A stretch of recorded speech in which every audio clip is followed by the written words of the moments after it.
নমস্কার, আমি তৃপ্তি বারুই আমার তৃপ্তি হেসেল চ্যানেল থেকে সকলকে স্বাগত জানাচ্ছি। আমি আজকে যে রেসিপিটা তৈরি করছি তার নাম হচ্ছে ক্যারট ডেজার্ট। চলুন দেখা যাক ক্যারট ডেজার্টের জন্য কি কি লাগছে। এখানে লাগছে আমার ক্যারট গ্রেট করে নিয়েছি 1 কাপ পরিমাণে, 1 কাপ কনডেন্স মিল্ক নিয়েছি, 2 চামচ কর্নফ্লাওয়ার, 5 চামচ ময়দা, 4 চামচ চিনি, 3 চামচ বাদাম কুচি, কাজু বাদাম, সামান্য পরিমাণে লাগছে এলাচ গুঁড়ো, 2 চামচ ঘি, ভ্যানিলা এসেন্স সামান্য পরিমাণে লাগবে, তরল দুধ। এখন আমি ক্যারট ডেজার্টসের জন্য ক্যারট পুরটা তৈরি করব। তার আগে এখানে বাটিতে কিছুটা ঘি ব্রাশ করে নিচ্ছি।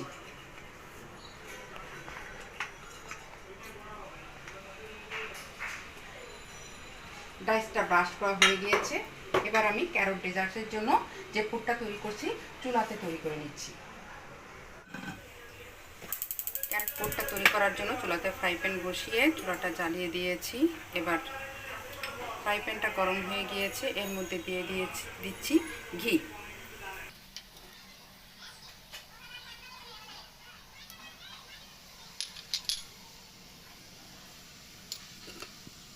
ঘিটা গরম হয়ে গিয়েছে, দিয়ে দিচ্ছি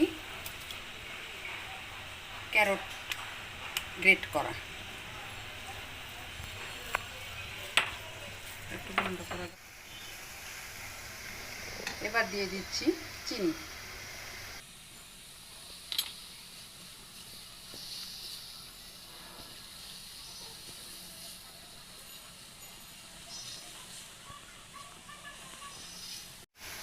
এবার দিচ্ছি কাজু বাদাম কুচি,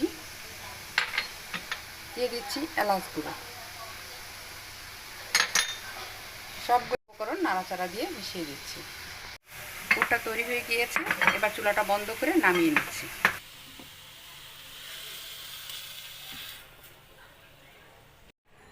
এবার ক্রিমটা তৈরি করার জন্য ময়দাটা ঢেলে দিচ্ছি ফ্রাই প্যানের মধ্যে।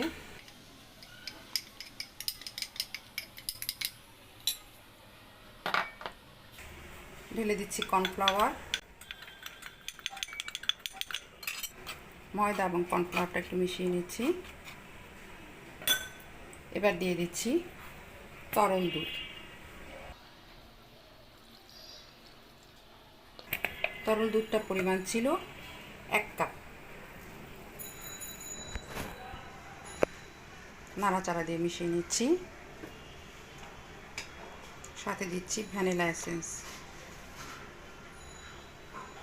হাফ চামচ পরিমাণে, কনডেন্স মিল্ক দিয়ে দিচ্ছি 1 কাপ পরিমাণে।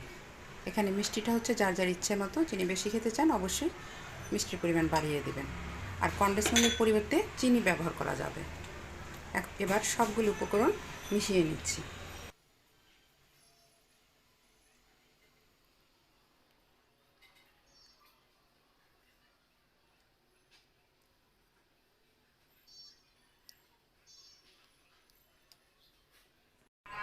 মিশ্রণটা তৈরি হয়ে গেছে, এবার চুলোতে নিয়ে যাচ্ছি। ফ্রাই প্যানটা চুলায় বসিয়ে চুলাটা অন করে দিলাম। এবার অনবরত নাড়তে হবে যেন কোনো ক্রমে লেগে না যায়।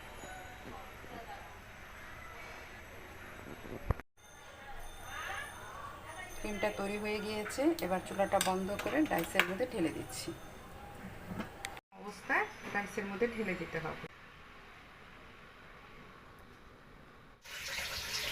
ডাইসের মধ্যে ক্রিমটা ঢেলে দিয়ে এভাবে ছড়িয়ে দিতে হবে।